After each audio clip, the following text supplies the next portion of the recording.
അതെ അതെ.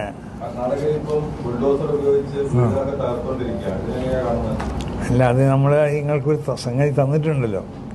അതായത് വികസന കാഴ്ചപ്പാടുകൾക്ക് സമസ്ത ഒരിക്കലും ഇത് നിൽക്കാറില്ലെന്നും വികസനത്തിൻ്റെ പേരിൽ നിഹതരായ മനുഷ്യരുടെ കിടപ്പാടം ഇല്ലാതെയാക്കുന്ന നടപടിയോട് സമരപ്പെടാനാവില്ലെന്നും സമസ്ത കേരള ജമിയത്തുൽ ഉലമ. അപ്പോൾ അവർ വളരെയധികം പ്രയാസം അനുഭവിക്കുന്ന ആളുകളായിട്ടാണല്ലോ അങ്ങനത്തെ ഒരു സ്ഥലത്ത് അവർ താമസിക്കുന്നത്.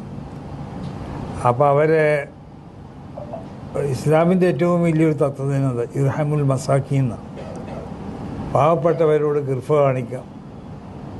അവർക്ക് ഏതെങ്കിലും നിലക്ക് അവരെ ഉന്നമത നിലവാരത്തിന് തൊട്ട് നമ്മൾ താഴ്ത്തുന്നുണ്ടോ എന്നുള്ളൊരു ബോധം അവരിൽ ഉണ്ടാക്കി തീർക്കരുതെന്ന്, അങ്ങനത്തെ ഒരു ചിന്ത അവർക്ക് ഉണ്ടാകാൻ പാടില്ല.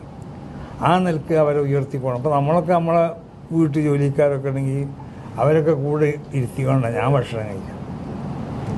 കാരണം അവർക്ക് ചെറുതായി എന്ന് തോന്നാൻ പാടില്ല, ഞങ്ങൾ മോശപ്പെട്ടവരാണെന്ന് തോന്നാൻ പാടില്ല. അപ്പം നമ്മൾ എപ്പോഴും പറയുന്ന സംഗതികളാണ്. അപ്പോൾ നമ്മളായിട്ട് ബന്ധപ്പെട്ട് നിൽക്കുന്ന ആളുകളെ അവർ ചിലപ്പോൾ നമ്മളത്രത്തോളം വലിയവരായിക്കോളണമെന്നില്ല, അള്ളാഹുവിൻ്റെ അടുത്ത് അവർ വലിയവരാണെങ്കിൽ. അപ്പോൾ അവരെ നമ്മൾ കൂട്ടിപ്പിടിക്കണം.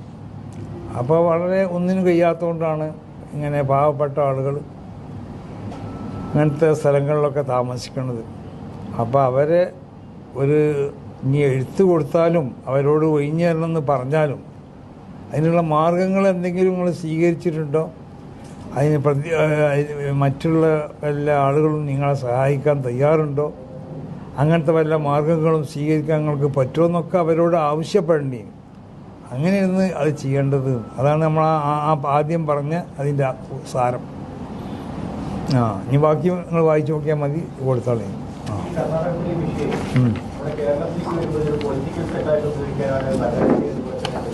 അത് കർണാടകയിലും അങ്ങനെ തന്നെയല്ലേ എല്ലാവരും ആ വിഷയം.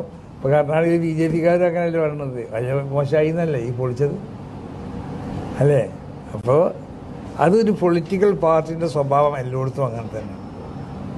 രാഷ്ട്രീയ പാർട്ടിയാകുമ്പോൾ അവരെ രാഷ്ട്രീയത്തിനേക്ക് ഏതെല്ലാം നിലക്ക് ജനപിന്തുണ കിട്ടുമോ, മറ്റുള്ളവരെ എത്രമാത്രം ഇടിച്ചാൽ അത് ശ്രമിക്കുമല്ലോ,